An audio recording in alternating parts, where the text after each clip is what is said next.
Cerita novel Perintah Kaisar Naga bab selanjutnya. Ojo lali subrek, like and comment ya, yuk gasken. Melihat tidak ada yang bergeming, Chen Ping membawa semua orang ke istana Guanghan. Namun, ketika Chen Ping memimpin semua orang meninggalkan kota Nanju, seorang pemuda melihat sosok Chen Ping dan yang lainnya yang pergi, dan seringai tiba-tiba muncul di sudut mulutnya. Segera, sosok pemuda itu menghilang, dan Chen Ping serta yang lainnya tidak memperhatikan beberapa pengamatan. Ribuan orang mulai mendaki gunung di atas salju. Dalam perjalanan, ada biksu di langit yang bergegas menuju istana Guanghan. Saat mendekati istana Guanghan, para penjaga di istana Guanghan juga menemukan pemandangan ini. Melihat kerumunan gelap di langit dan di tanah, banyak murid istana Guanghan tercengang. Serangan musuh, cepat beritahu tuan istana. Segera, seorang murid istana Guanghan berteriak.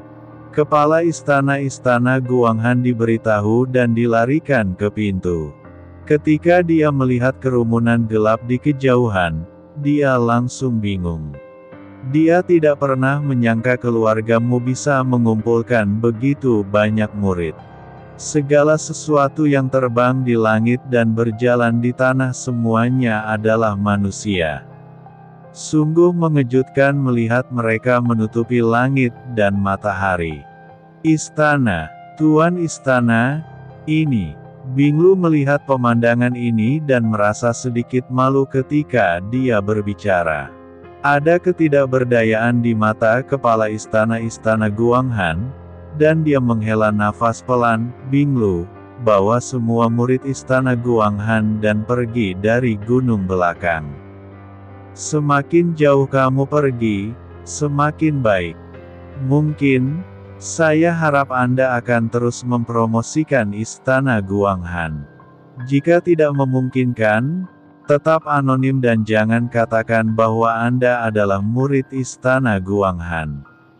Petik 2. Penguasa istana Guanghan menyerah. Benar-benar tidak ada cara lain menghadapi serangan begitu banyak orang. Guanghan mau tidak mau terus mempromosikan istana Guanghan. Tidak ada gunanya membiarkan begitu banyak murid mati bersama. Selain itu, murid-murid istana Guanghan ini terlalu lemah dan memiliki fondasi yang lemah. Akan sangat sulit bagi mereka untuk memajukan istana Guanghan. Tuan istana, aku tidak akan pergi, aku ingin menemanimu. Binglu menggelengkan kepalanya dan berkata, Tuan istana, kami tidak akan pergi. Kami bersedia menemanimu dan mati bersama istana Guanghan. Banyak murid istana Guanghan berkata dengan mata tegas. Tidak perlu. Jika kamu pergi, istana Guanghan tidak akan hancur. Mungkin bertahun-tahun kemudian, istana Guanghan akan muncul kembali. Jika mereka semua mati di sini, maka istana Guanghan akan benar-benar selesai.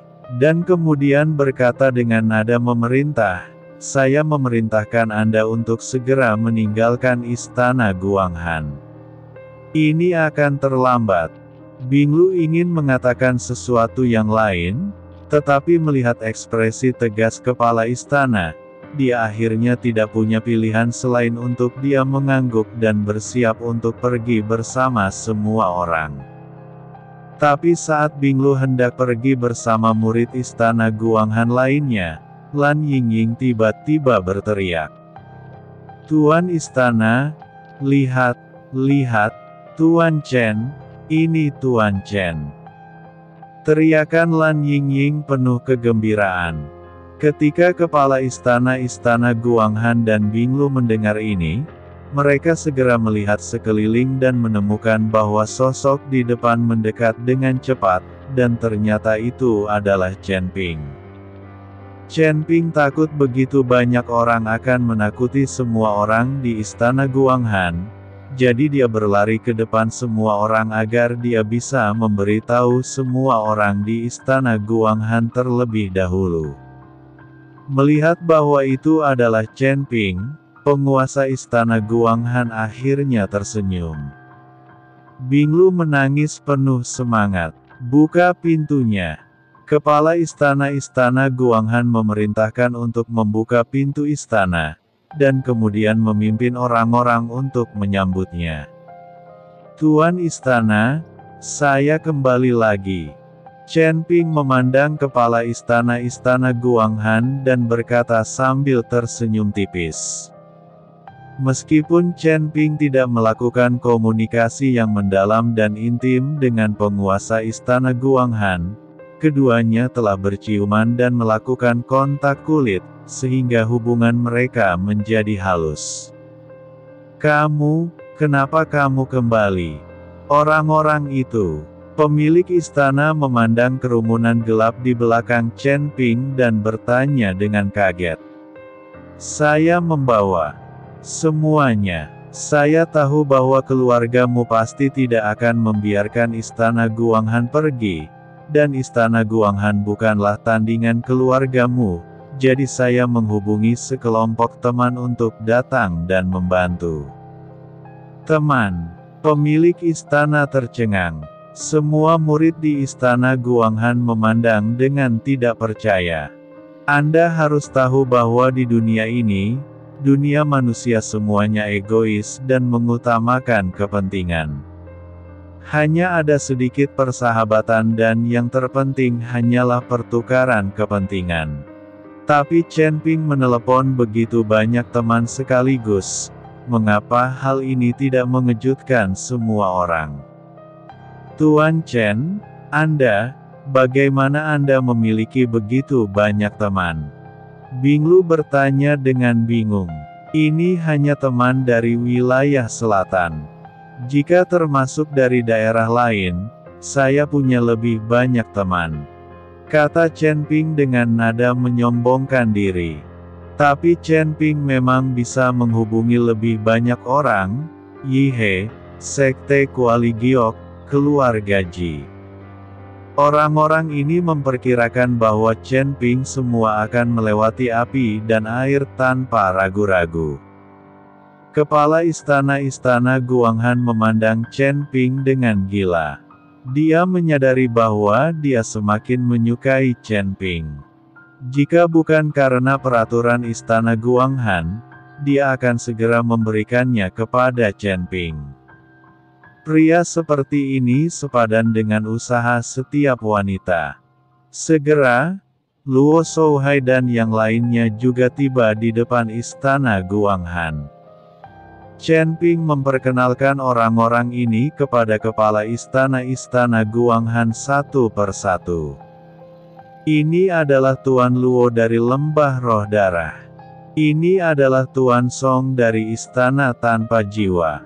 Sekte Master Luo dan Sekte Master Chen dari 5 sekte besar.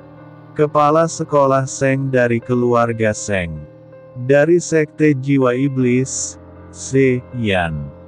Di antara 3 kaisar dan 4 raja klan binatang, Raja Singa, Raja Kera, Raja Macan Tutul, dan Raja Iblis berwajah 1000, ini adalah Ratu Rubah. Petik 2.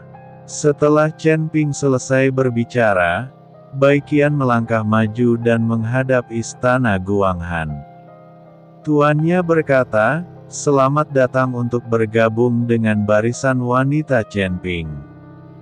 Tuan istana Guanghan tertegun, dan kemudian wajahnya memerah. Chen Ping terbatuk dengan canggung. "Baiqian, jangan bicara omong kosong. Apa identitas penguasa istana Guanghan? Bisakah kamu bicara omong kosong? Ada aturannya." Chen Ping memelototi Baiqian.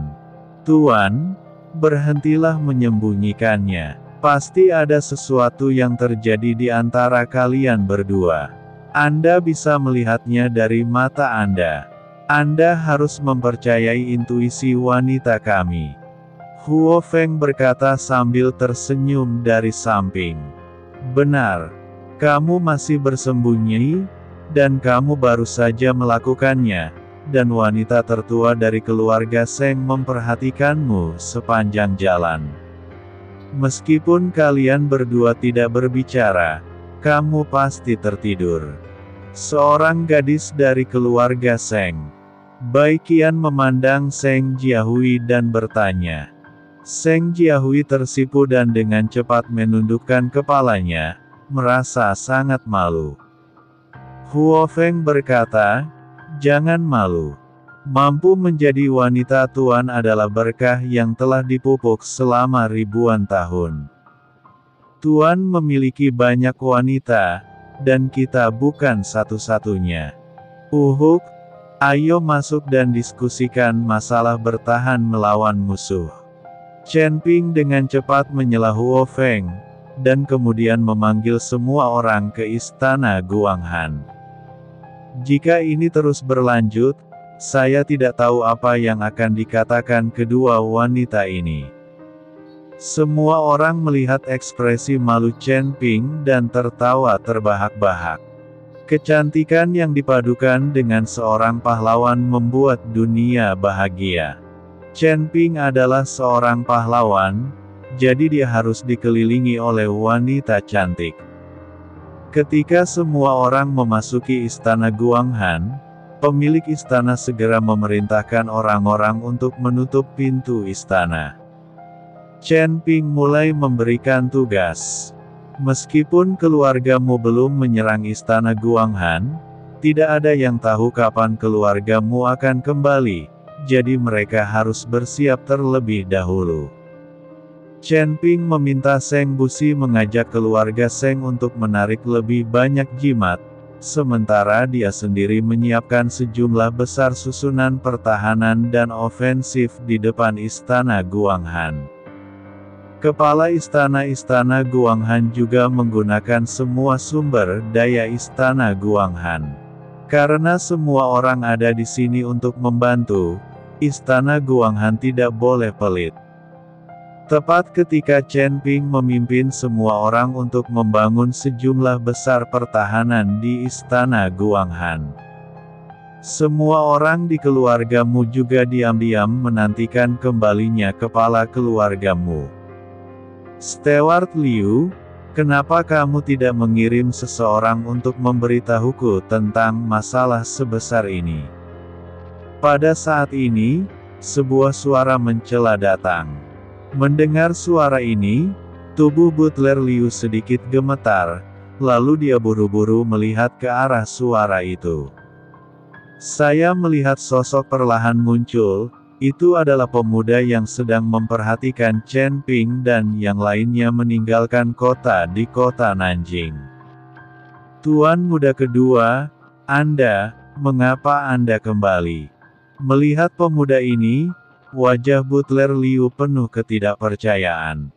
Orang ini adalah Mu Qing, putra kedua dari keluargamu. Kakak tertua dan bibiku terbunuh, dan semua anak dari keluargamu dipanggil kembali. Tidak bisakah aku kembali? Bukankah aku anak dari keluargamu? Kata Mu Qing dengan wajah dingin. Tidak, tidak. Bukan itu yang saya maksud.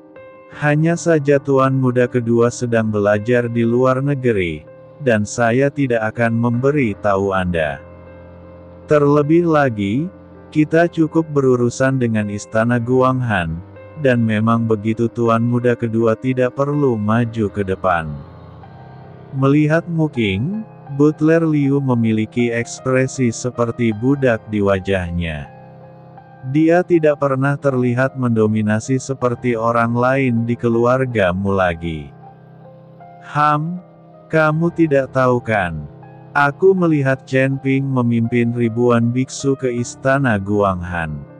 Jelas mereka sudah berjaga-jaga. Kata Mu Qing dingin. Ribuan biksu. Butler Liu terkejut, wajahnya penuh rasa tidak percaya. Dia tidak menyangka Chen Ping bisa memanggil ribuan biksu dalam waktu sesingkat itu.